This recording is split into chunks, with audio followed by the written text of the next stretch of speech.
فبأي آلاء ربكما تكذبان بسم الله الرحمن الرحيم کہ ہم توبہ کرتے ہیں لیکن توبہ پر استقامت حاصل نہیں ہوتی. تو آج کی اس بزم میں 4 نسخے یاد کر لیجئے توبہ پر استقامت حاصل کرنے کی. توبہ ٹوٹ جاتی ہے لیکن ان اللہ کے ولیوں کی بارگاہ میں توبہ پر استقامت حاصل کرنے کا پریکٹیکل طریقہ کیا ہے.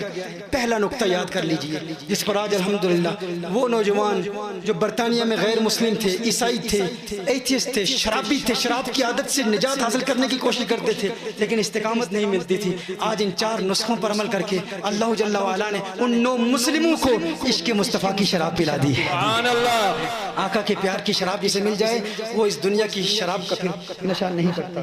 تو پہلا نسخہ کیا ہے؟ سب سے پہلا نسخہ یاد رکھیے, بری صحبت سے بچنا. اگر آپ گناہوں سے بچنا چاہتے ہیں تو پہلا کام, اگر آپ بار بار توبہ کرتے ہیں پھر ٹوٹ جاتی ہے, پھر کرتے ہیں, پھر ایک وقت آتا ہے آپ سوچتے ہیں یار اس توبہ پر استقامت حاصل کرنا ممکن ہی نہیں, یہ پاسبل نہیں. بہت سارے لوگ یہ سمجھتے ہیں یہ پاسبل ہی نہیں, یہ ممکن ہی نہیں ہے. لوگ یہ مولوی لوگ کہتے ہیں, کچھ مبلغ لوگ کہتے ہیں, لیکن توبہ کرتے ہیں لیکن استقامت حاصل کرنا ممکن نہیں ہے. یہ ماضی میں لوگ ہوتے تھے, اللہ کے پیارے ہوا کرتے تھے, اللہ کے ولی ہوتے ہوں گے, لیکن اس دور میں فحاشی اور یعنی میڈیا, پورنوگرافی, موویز یہ دیکھ کر ہم کیسے توبہ کر سکتے ہیں. تو یاد رکھیے پہلا کام, اگر آپ واقعی توبہ پر استقامت حاصل کرنا چاہتے ہیں تو یہ پہلا نسخہ یاد رکھیں, اسے ازبر کر لیں, زبانی یاد کر لیں. آپ اپنے آپ کو دھوکہ دے رہے ہیں. اگر کسی شرابی کے ساتھ آپ کی صحبت ہے, اس محفل میں آ کر آپ توبہ کرتے ہیں اور سمجھتے ہیں کہ اس کے ساتھ صحبت آپ کی رہے گی اور آپ توبہ پر قائم رہیں گے, توبہ پر استقامت حاصل کرنا ناممکن ہے. سب سے پہلا کام بری صحبت سے بچنا اور اللہ کے پیاروں کی صحبت اختیار کرنا, یہ پہلا نسخہ. بری صحبت فقط لوگ نہیں ہے, دور حاضر میں بری صحبت ٹی وی بھی ہے, میڈیا بھی ہے, انٹرنیٹ بھی ہے. سب سے پہلا کام آپ کو اپنے انٹرنیٹ کو یا تو بالکل ڈسکنیکٹ کر دیں, ختم کر دیں کچھ عرصے کے لیے.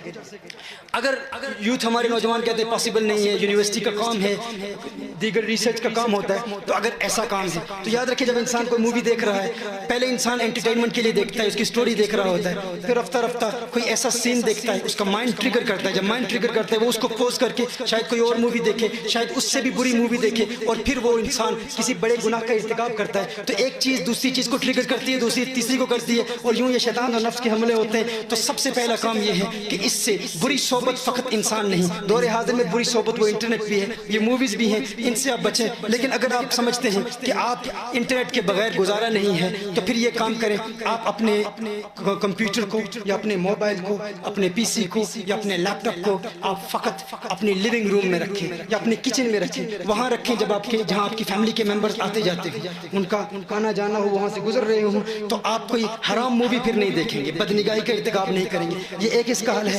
سب سے پہلی بات بری صحبت سے بچنا.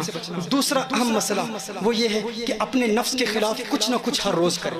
یہ بہت اہم ہے, ہر روز اپنے نفس کے خلاف.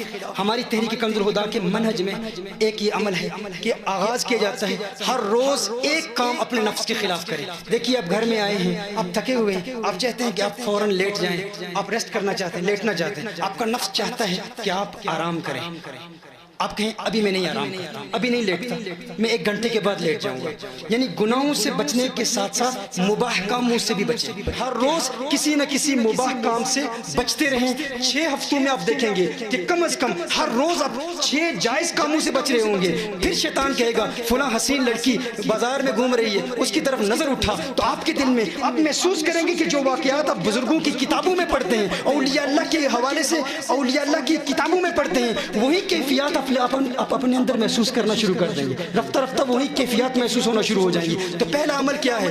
بری صحبت سے بچنا. بری صحبت فقط انسان نہیں, انٹرنیٹ بھی ہے, میڈیا بھی ہے, اور اس کا حل بھی میں نے پیش کر دیا. دوسری بات یہ ہے کہ کچھ نہ کچھ مباح کاموں سے بھی بچتے رہے. نفس کی خلاف ورزی بہت بڑا عمل ہے, یہ بہت بڑی طاقت ہے. تیسرا کام, اس دوران اگر گناہ ہو جائے, اگر کوئی گناہ ہو جائے, نماز قضا ہو جائے, اگر جھوٹ بولیں, غیبت کرے, کوئی ایسا گناہ ہو جائے, تو ایک کام لازمی کرنا ہے.